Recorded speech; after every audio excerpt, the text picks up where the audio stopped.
1, 2, 3. Heading to LA for a recording session. We're gonna try to record 40 music cues in one day. And then we're gonna use those music cues as the soundtrack for the next wave of YouTube videos that we make. Instead of using some like royalty-free, off-the-shelf soundtrack library, we're basically gonna make our own. I'm super pumped. I'm so excited.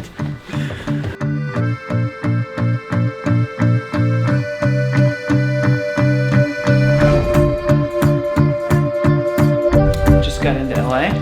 Oh no. 7 a.m. Gonna like get in the zone this morning.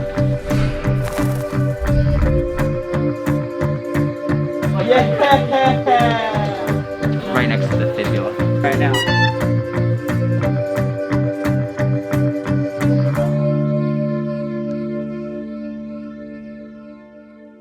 All right, one down, 39 to go. All right.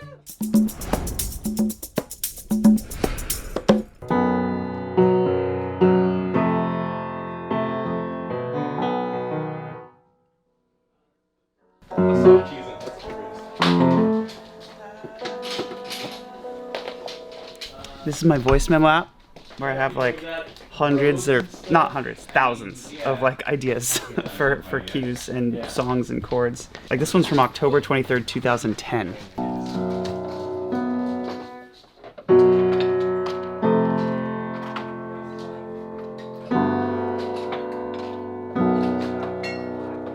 Okay, so what we're going for today, just wanted to do like quick, let's all get on the same page about what we're doing.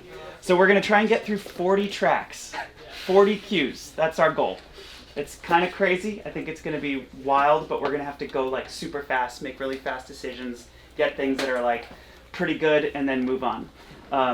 If we do one cue every 10 minutes, we'll get 6 cues an hour, and if we do 8 hours, we'll get 48 cues. So we have Everyone's free till 1 a.m. So I made sure of it. Thomas Newman, American Beauty. I think often a good soundtrack is one that you don't hear, really. You feel it. If you're thinking about the soundtrack, then in my opinion, it's not really doing its job, which is to enhance what is ever happening in the narrative. Like that works for like 3 minutes. And tactically, a soundtrack can make a story more engaging. It can give the audience time to just process an idea or a feeling or an emotion and to just sit in an emotional space.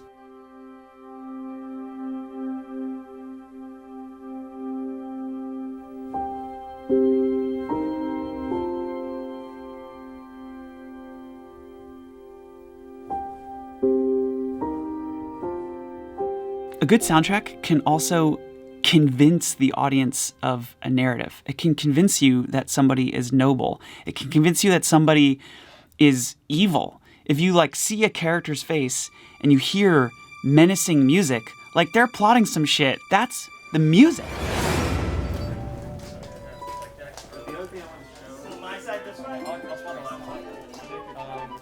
It took a lot of time to like set up the mics and set up the instruments and kind of get everybody in place and get the headphones working. I'm worried people aren't hearing me in their headphones. We didn't start recording for a couple hours, but we had to get through 40 cues. Can you play that bass clarinet line? Is that coming down guitar, same thing, guitar 2? Would that be? Okay, musicians, check it out. This is our first cue.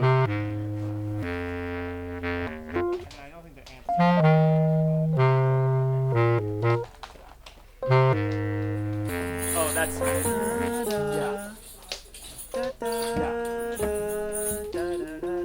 Do you want this to be like more peppy, like poppy sort of thing? I think it's like a chill.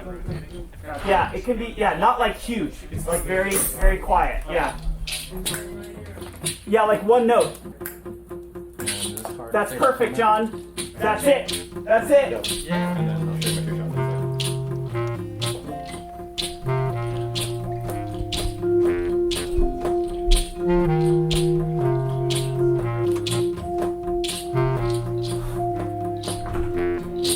That's it. That's the cue. Hey, how close are we to being able to record?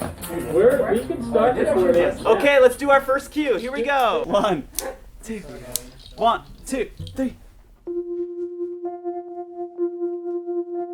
This process of like bringing in musicians and then writing and recording as a group comes from Scary Pockets and Pamplemousse. Pamplemousse with my wife Natalie, Scary Pockets with my buddy Ryan. We show up in the studio, there's not a ton of prep work. We arrange and record on the fly. We're super fast. We make fast decisions, we get a good take or pretty good take, and then we move on. Sometimes it's a little nerve-wracking to like play an idea for a group of kick-ass professional musicians. And you're like, okay, here's my idea. That's it. And everybody's like, okay. But I just have to kind of push through it, get out of those moments, and like be like, okay, here's the idea. Here's what we're doing. We're gonna try it. If it doesn't work, that's okay. And look, some of them are gonna be great. Some of the ideas are gonna be not as great. And like, at the end of the day, if we record 30 things and like 20 of them are good, like, fuck yeah, we got 20 good things. That's a great use of a day.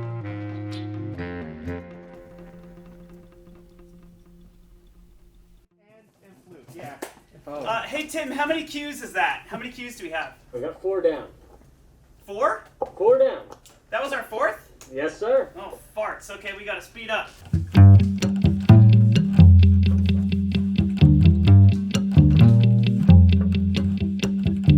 How low can you go on that? What's your bottom note?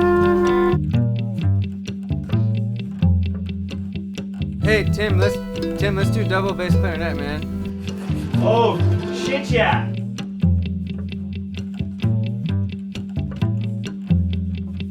Let's start without clarinets, and then we'll bring the clarinets in quiet.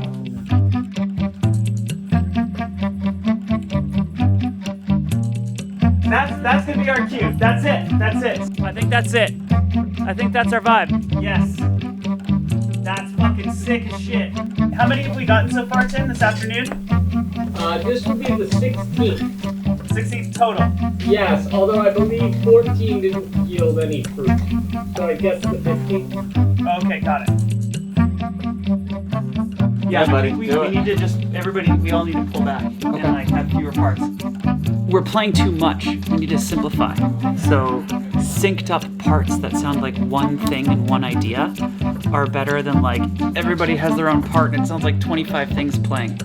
It was too complicated. We were trying to do too many things at once and it's gonna draw too much focus away from the story.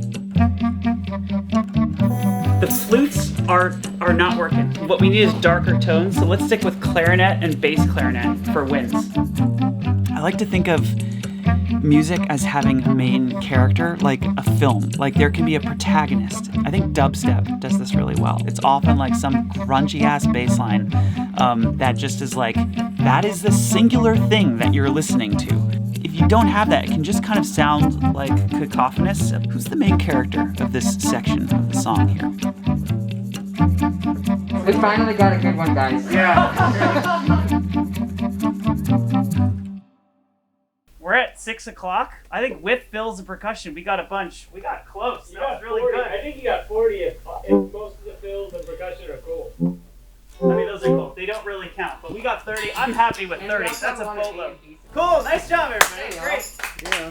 Overall, I think the day went really well. I feel really good about it. We got like 30 cues plus another like 20 or 30 fills. We got like 60 things. Next time it's going to be simpler, it's going to be clearer, there's going to be fewer musicians, there's going to be more focused ideas. I'm psyched about it. I think this was a great first session, learned a ton, and that's it. Okay, bye everybody.